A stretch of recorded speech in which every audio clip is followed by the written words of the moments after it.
పుట్టడం కష్టం అంటారండి. కానీ దేవుడు అది 2020లో తగ్గించి నాకు ప్రెగ్నెన్సీ వచ్చేలాగా మళ్ళీ పిల్లలు బాగా పుట్టేలాగా దేవుడు చేసినందుకు వందనాలండి. చాలా చాలా గొప్ప సాక్షి. ఈ బిడ్డలే పుట్టాలని చెప్పుకోవాలండి. ఎందుకంటే తన ప్రాబ్లం అలాంటి శరీరం ప్రాబ్లం అండి. చాలా చాలా ప్రాబ్లం కానీ పెట్టండి. బిడ్డలే పుట్టారు అన్న ఓరికి వారు ఓపుగా వారు సగము సోలిపోకుండా ఎక్కడ కూడా జారిపోకుండా ప్రభుగా నిలబడి ఈరోజు అద్భుతాలు పెట్టాతో 10 సంవత్సరాలు అయింది. 10 సంవత్సరాలు పెట్టేసి 10 సంవత్సరాలు అయిందండి. ఈ లోపల ఎంత బాధపడి ఉంటుందంటే బిడ్డలు చూడండి. ఎంతో మంది బిడ్డలు చూసి పెద్ద పెద్దలు అవ్వడానికి ఎంతో బాధ దుఃఖించి ఉంటారండి. కానీ ఆ దేవుడు చూస్తున్న ఉపయోగించండి. వారు చేసిన పరిచర్య సేవ సహకారం ఉన్నదేనండి.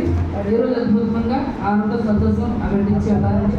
బిడ్డలే పుట్టడంలో పెట్టుకుని నా ప్రభుకి అద్భుతంగా పెట్టించారండి. నా ప్రభు అలాగే ఇలా బాధపడుతున్నా మన మధ్యలో ఎంతో మంది ఉన్నారండి. బిడ్డలు పుట్టారు అమ్మతో అన్నవాళ్ళు ఎన్నో గొప్ప కార్యాలు మన సంవత్సరం ఆలయంలో చూస్తూ ఉన్నాము ఎక్కువ.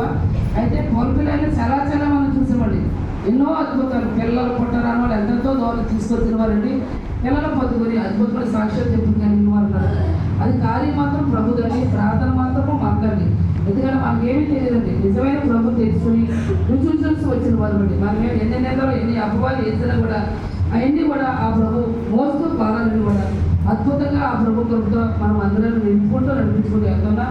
దేవుడిగా మహిమని ఇంకా పెట్టలేని వాళ్ళు ఎవరైనా తప్పనిసరిగా మనం అందరం తీసుకురండి. దేవుడు తప్పనిసరిగా అద్భుతాలు చేస్తారు, ఆశ్చర్యాలు చేస్తారండి. దేవుడిగా మహిమగా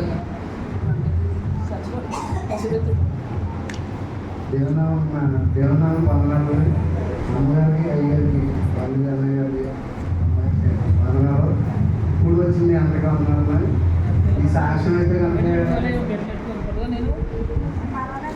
ఈ సాక్ష్యం అయితే ఏదో 5 నిమిషాలు 10 నిమిషాలు చెప్పి సాక్ష్యం 9 సంవత్సరాలు దాన్ని బట్టి నేను లెక్కిస్తున్నాను.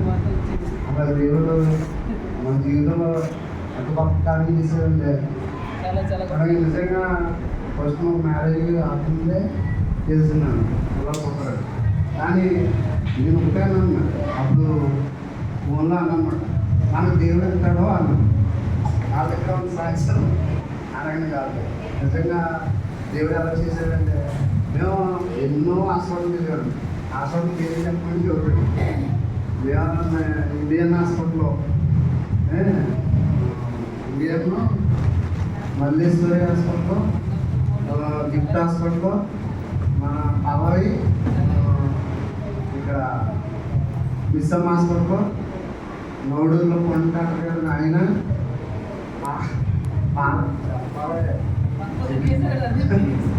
పానపల్లో సూర్య హాస్పిటల్లో అలాగే మన మిస్సమ్ హాస్పిటల్లో పానపల్లో అది ఆఖరికి ఫైనల్గా మరి ఇన్ని హాస్పిటల్ తిరిగాను మొత్తం అండి. నిజంగా ఎన్నో లక్షలు ఖర్చు పెట్టాం. డాక్టర్లు అయితే ట్రై చేశారు అంతే. మాకు ఇవన్నీ ఎన్నో చేశారు, ఎన్నో డబ్బులు ఖర్చు పెట్టాం. ఫైనల్గా ఏమైందంటే ఇద్దరం ఇంక ఎందుకంటే ఇంకా వాడటం కూడా అనవసరం అన్నట్టుగా అనవసరం అనిపించదు. అయితే ఎప్పటికీ నాది విశ్వాసం ఏంటంటే దేవుడు ఇస్తాడు. డాక్టర్లు ఎవరంటే దేవుడేమో వాగ్దానం అంటాడు, నీకు ఇస్తానని అర్థం వాగ్దానం. అక్కడేమో డాక్టర్లు అంటారు మీకు కష్టమని కుట్రని వాళ్ళు అంటారు. దేవుడు కుట్రాన్ని డాక్టర్ కుట్రాన్ని సరే దేవుడు గొప్ప అద్భుతకారం చేశాడు అన్నాడు. మరి ఇంకోటండి తిరిగి తలలో గడ్డ కట్టిందన్న. ఇది అది ఆ గడ్డే ప్రాబ్లం అన్న. అది ఉంటే దానికోసం అంటే పిల్లలు పుట్టడానికి కారణం. మరి అద్భుత రీతిగా మన దేవుడు ఏం చేయాలి తెలుసుమని ఆ గడ్డ కూడా కరిగింది. చూడండి, ఆ దేవుడు దేవుడు సజీవుడు, జీవం గల దేవుడు, మాట్లాడే దేవుడు. కొన్ని మాట్లాడవు కానీ మన దేవుడు మాట్లాడతాడు. అంటే అంత గొప్ప దేవుడు మన దేవుడు. మరి ఈ సాక్ష్యం చెప్పాలంటే కొత్త సాక్ష్యం అన్న. అలా ఎన్నో బాధలు మందిరంకి వచ్చినా కొంతమంది అనేవారు, ఇంకా నీకు తెలిసిందే కదన్నా పిల్లలు పుట్టకపోతే తను అనేవారు. నా దగ్గర బాధపడింది. నేను పైకి ఏదో చర్చిలోకి వచ్చేవాడు కానీ నీకు తెలుసు అందరి పిల్లలు వెళ్ళిపోవడం నా మనసులో నాకు బాధ కలిగింది. ఏంటో నేను మర్చిపోతాం అది అలాగా నేను బాధపడ్డాను. కానీ మన దేవుడు బాధపడినాడు అంటే మనం బాధపడి చూస్తూ ఆయన ఉన్నాడు మన.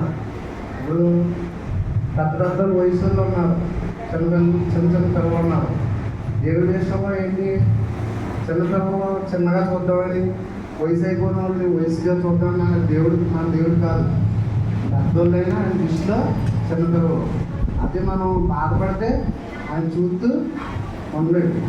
నిజంగా అన్ని హాస్పిటల్ మీదకి అన్ని డబ్బులు ఖర్చు పెట్టి లాస్ట్ ఫైనల్ మేము ఆపరేషన్లోని ముందు ఆపరేషన్లో కూడా వాడేసాం. 10 డబ్బులు ఖర్చు పెట్టి ఎన్నో రేట్లు 6,000 7,000 ఇంజక్షన్ కూడా చేయించాం. కానీ ఈ బెడ్ విషయంలో నిజంగానే ఏం ఆడలేదన్నా. ప్రభు దగ్గర ఆగిపోయాం, ప్రభువే చేయాలనుకున్నాం. మరి ఎన్నో పెద్ద హాస్పిటల్లో ఎంతో సీనియర్ డాక్టర్ దగ్గర చేస్తేనే అవ్వలేదు.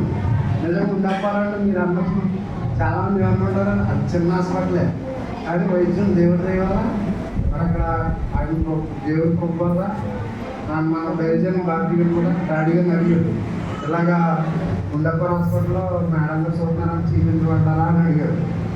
అక్కడే చూపించి హాస్పిటల్కి మారద్దన్నా. నేను ఆ చిన్న హాస్పిటల్ అయినా సరే అక్కడ వాడు నిజంగా డబ్బులు కూడా బయట నేను వేలు ఖర్చు పెట్టాను. కానీ 5,00,000 రూపాయలతో బయటకు వస్తున్నాను. బయట అలా కాదు, పిల్లలు పుట్టకపోయినా 3,5 లక్షలు అలా ఖర్చు పెట్టి మరి దేవుడు మరి అభివృద్ధిగా చేశాను కదా. మరి పిల్లల విషయంలో చాలామంది పిల్లలు పుట్టాలనుకుంటారేమో, మన దేవుడు పుట్టిస్తాడు మన సన్నిధిలో. మన సన్నిధి ఎటువంటి స్వస్థత ఒకరోజు కాకపోయినా ఇప్పుడు అబ్రాహాము సారాకి జ్ఞాపకం బైబిల్ చదువుతున్నారు కదా. 9 సంవత్సరాల 90 సంవత్సరాలు మరి 9 సంవత్సరాలు నాకు అర్థం లేదు. ఆ రోజు అమ్మా చూసారా, మన దేవుడు కొద్దిగా రైట్ అవుతుంది, కానీ నమ్మకంగా ఉండమంటాడు మన దేవుడు. అవునా కదా? ఆ నమ్మకం లాస్ట్ వరకు మరణం వరకు మన పర్వం దాకా ఉండాలని బైబిల్ చదువుతుంది.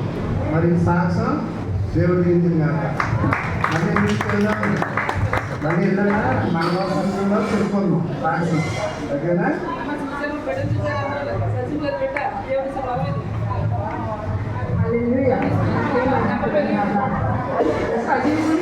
సాక్షి పెట్టాడు.